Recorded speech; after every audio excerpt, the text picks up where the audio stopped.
Euzu billahi mineşşeytanirracim. Bismillahirrahmanirrahim. Elhamdülillahi rabbil alamin. Ves salatu vesselamu ala rasulina Muhammedinil emin ve ala alihi ve ashabihi ecmaîn. Vakfımızın Miraç Kandili mesajıdır. Kulunu Muhammed Aleyhisselatu Vesselam'ı bir gece Mescid-i Haram'dan kendisine bazı ayetlerimizi göstermek için etrafını mübarek kıldığımız Mescid-i Aksa'ya götüren Allah Celle Celaluhu her türlü noksan sıfatlardan münezzehtir. Şüphesiz O her şeyi hakkıyla bilen, hakkıyla görendir. Hazreti Muhammed sallallahu aleyhi ve sellem miraca çıkarılmadan önce Mescid-i Aksa'ya götürülmüş, orada bütün peygamberlere imamlık yapmış ve namaz kıldırmıştır.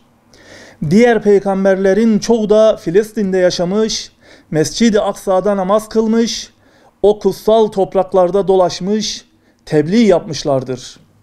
Hepsi de haktır ve gerçektir. Biz hepsinin hak peygamber olduğuna iman ediyoruz. Bu manada Mescid-i Aksa ve Filistin bizim için çok önemlidir. Kudüs kanayan yaramız, Mescid-i Aksa yaralı mescidimiz, Gazze düşmanın barbarlığı altında inim inim inleyen nadide gülümüz. Hazreti Muhammed'in sallallahu aleyhi ve sellemin mübarek ayağını bastığı mübarek topraklar bugün işgal altında. Bütün mescitler Allah'ın evleridir ve bir bakıma birbirleriyle kardeştirler. Mescid-i Aksa'ya sahip çıkmak için öncelikle kendi camimize sahip çıkmalı, muhitimizdeki camileri ihya etmeli, böylelikle kendimiz de ihya olmalıyız. Camiler sahipsizken ümmetin yetimleri de sahipsiz kalır. Camiler boşsa kalpler de boştur. Sevgili Peygamberimiz Hazreti Muhammed sallallahu aleyhi ve sellemin zamanında mescitler ibadethane olduğu gibi toplumun maddi, manevi dayanışma yerleriydi. Rüya gören dahi gelip mescitte anlatır, güzide nesil olan ashab-ı kiram camiden çıktıklarında ağırlıklarını atıp hafiflemiş bir şekilde evlerine ulaşırlardı.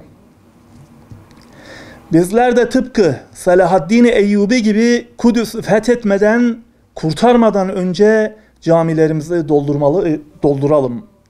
Allah'ın vaadi elbette gerçekleşecektir. Kudüs bir gün özgürlüğüne kavuşacaktır.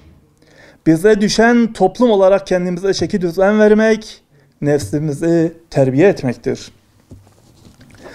Bu mübarek gecede camilerde programlar tertip etmek, Kur'an-ı Kerim okuyarak kalbimizi ve gecemizi ihya etmek, Cevşenül Kebir okumak, Peygamberimize sık sık salavat getirmek, aile bireyleriyle birlikte günün anlam ve önemiyle ilgili aile sohbeti yapmak, geçmiş günlerimiz hakkında iç muhasebe yapmak, günahlarımızın bağışlanması için Allah'tan çokça af dilemek, hastalarımız için dua etmek, yoksullarımız, öksüz ve yetimleri sevindirmek, eş, dost ve yakınlarımızla uzaktan da olsa hal ve hatırlarını sorup kandillerini tebrik etmek, İslam coğrafyasında zalimlerin zulmüne maruz kalmış kardeşlerimizin kurtuluşu için dua etmek gibi ibadet ve dualarla gecemizi en hayırlı şekilde ihya etmeliyiz. Namazın farz kılındığı bu mübarek geceyi Rabbimiz namaz kılmayanların namaza başlamalarına, kılanların da daha bir teslimiyet ve huşu ile kılmalarına vesile eylesin. Dinin direği olan namazla imanımıza, hanelerimize, memleketimize, dünyaya ve kainata muhabbet versin. Cümlemizde bu güzel gecelerin kadru kıymetini bilenlerden eylesin. Gaflet uykusunda olanlarımızı uyandırsın. Başta Kudüs ve Mescid-i Aksa davamız olmak üzere mazlum coğrafyalardaki kardeşlerimizi kurtuluşu nasip etsin. Bizleri de buna vesile kılsın. Bütün İslam aleminin Miraç Kandili mübarek olsun.